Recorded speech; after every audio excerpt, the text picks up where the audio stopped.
नमस्कार दोस्तों।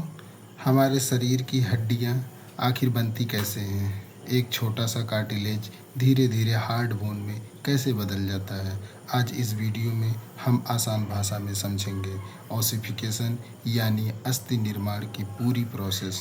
तो वीडियो को पूरा देखना, क्योंकि एग्ज़ाम और वाइवा दोनों में यह टॉपिक बहुत इम्पोर्टेंट है। बात करते हैं ऑसिफिकेशन या ऑस्टियोजेनेसिस। वह प्रोसेस है जिसमें नई बोन बनती है, यानी सॉफ्ट टिश्यू धीरे धीरे हार्ड बोन में कैसे कन्वर्ट होती है। आइए इसके बारे में हम बात करते हैं। आज का हमारा टॉपिक है बोन फॉर्मेशन, ऑसिफिकेशन।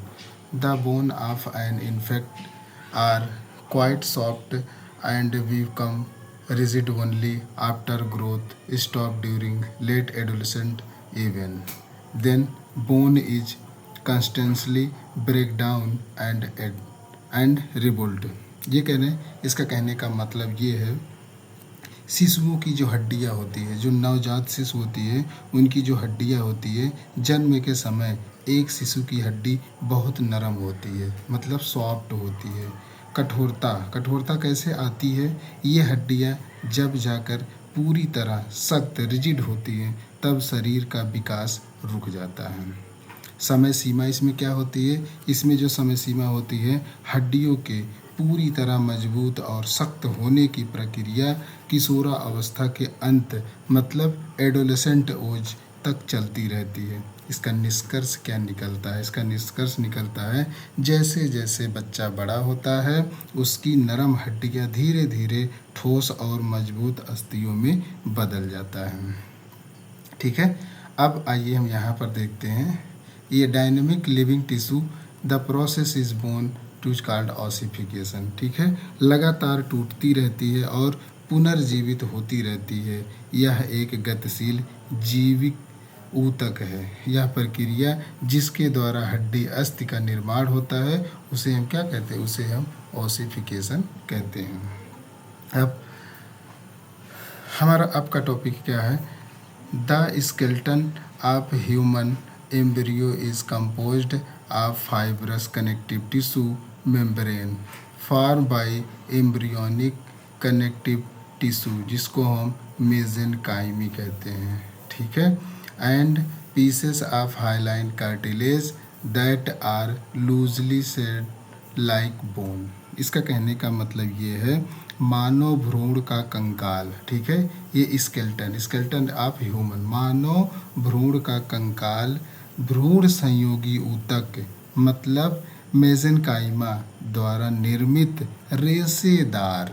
ठीक है, ये देखिए फाइब्रस का मतलब रेशेदार संयोजी ऊतक झिल्ली, कनेक्टिव टिश्यू मेम्ब्रेन, जिसको हम संयोजी ऊतक झिल्ली, और हाइलाइन उपस्थित कार्टिलेज, मतलब इसको क्या कहते हैं? Hyaline cartilage. इसको देखिए क्या कहते हैं? इसको हाइलाइन कार्टिलेज कहते हैं। ठीक है, ये टुकड़ों में बना होता है जो हड्डियों के आकार के होते हैं। ठीक है, they are loosely shaped like bone. ये शेप ऑफ बोन के जो हड्डियों के आकार के होते हैं, वे अधिकरण के लिए सहायक संरचना प्रदान करते हैं। अधिकरण भ्रूण जीवन के 6 या 7 सप्ताह के आसपास।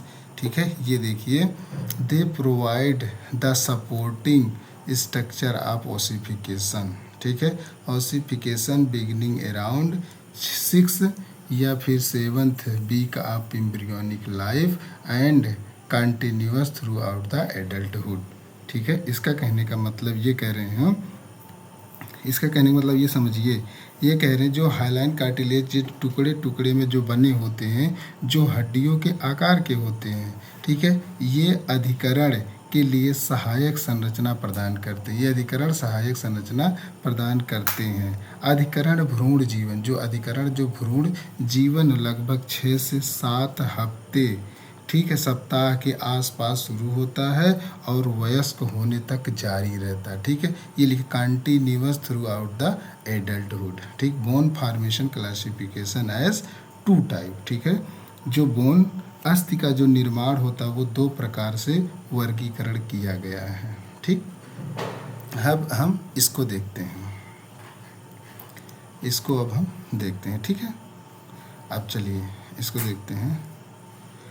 इसमें दो टाइप के होते हैं, इसमें दो प्रकार के, एक होता है इंट्रा मेम्ब्रेनस होते हैं और एक होता है इंट्रा कार्टिलेजिनस होता है। ठीक, आइए हम बात करते हैं इंट्रा मेम्ब्रेनस। इंट्रा मेम्ब्रेनस क्या होता है? अंतः झिल्ली होती है। मेम्ब्रेन का मतलब झिल्ली। If bone is form directly into the mesenchymal rudiment, ठीक है, इट कॉल्ड मेम्ब्रेनस या फिर इंट्रा मेम्ब्रेनस या फिर direct ossification and bone developed is called, जिसको हम मेम्ब्रेन बोन कहते हैं।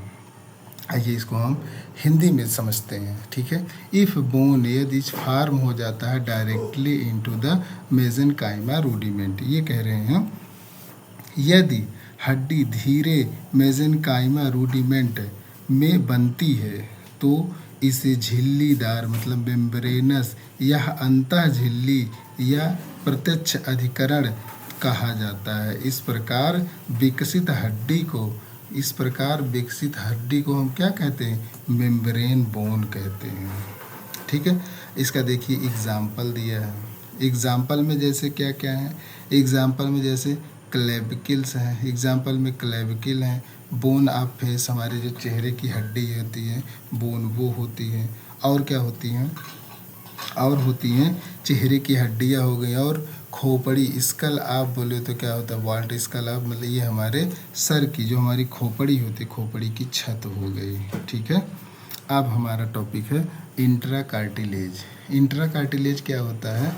If the mesenchymal rudiment is first converted into the cartilage model, जिसको हम hyaline cartilage of the same shape of future bone, जिसको हम सबक्यूटेंटली डिस्ट्रॉयड एंड रिप्लेस्ड, ये सब हो जाते, but never change into the bone is called, जिसको हम कार्टिलेजिनस या फिर इंट्रा कार्टिलेजिनस या फिर इंडोकार्डियल या फिर indirect ossification and bone developed called, जिसको हम कार्टिलेज बोन कहते हैं। ठीक है, अब इसको हम हिंदी में देखते हैं।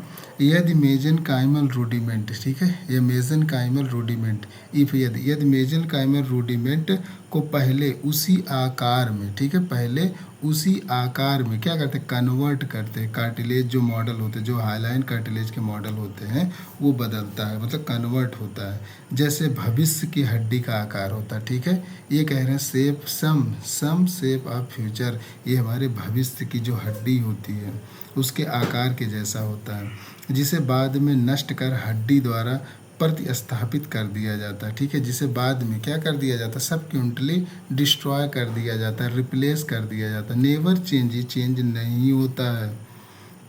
ठीक है, जिसके बाद नष्ट कर हड्डी द्वारा प्रतिस्थापित कर दिया जाता है, तो इसे अंतः उपस्थिति या एंडोकार्डियल या फिर इंडोकार्डियल, ये देखो कहाँ है? ये देखो लिखा है इंडोकार्डियल या फिर इनडायरेक्ट, ठीक है, अप्रत्यक्ष मतलब अस्थिकरण कहा जाता है। इस प्रकार विकसित हड्डी को, ये कह रहे जो इस प्रकार जो विकसित हड्डी होती है बोन डेवलप्ड कॉल्ड, जिसको हम कार्टिलेज बोन, इस प्रकार की जो हड्डी का विकास होता है उसको हम कार्टिलेज बोन कहा जाता है। ठीक है, फिर लिखा most bone a body perform in cartilage. ठीक है, शरीर के अधिकांश हड्डी, जो शरीर के अंदर जो अधिकांश हड्डियाँ होती, जो उपस्थिति में ही निर्मित होती हैं। अगर हम इसके एग्जाम्पल्स की बात करें तो इसके एग्जाम्पल्स क्या क्या होते हैं? बोन ऑफ लिम्ब, ठीक है, एक्सेप्ट क्लेविकल्स, अगर हम क्लेविकल को छोड़ दें, ठीक है, एक्सेप्ट ऑफ क्लेविकल, ये बोन ऑफ लिम्ब, ठीक है, अंगों की हड्डी, लिम्ब मतलब अंग, अंगों की हड्डियाँ, क्लेविकल्स को अगर हम छोड़ दें तो, और फिर लिखा है ट्रंक मतलब धड़ होता है, एंड बेस ऑफ स्कल, ठीक है, बेस ऑफ स्कल, ठीक है, ये हमारे धड़ और खोपड़ी के आधार पर ये क्या होती हैं? ये सब हड्डियाँ होती हैं। ठीक है, ये जो होता है इसका क्या कैलकुलेशन निकला? इसका हम कैलकुलेशन अगर हम बताएं तो आज हमने ये समझा, तो दोस्तों आज हमने समझा कि ओसिफिकेशन क्या होता है और बोन फॉर्मेशन कैसे होता है। अगर यह वीडियो अच्छी लगी हो तो लाइक करें, शेयर करें और चैनल को सब्सक्राइब ज़रूर करें। ऐसे ही आसान लैंग्वेज में मॉडर्न फिजियोलॉजी पढ़ने के लिए हमसे जुड़े रहें। धन्यवाद।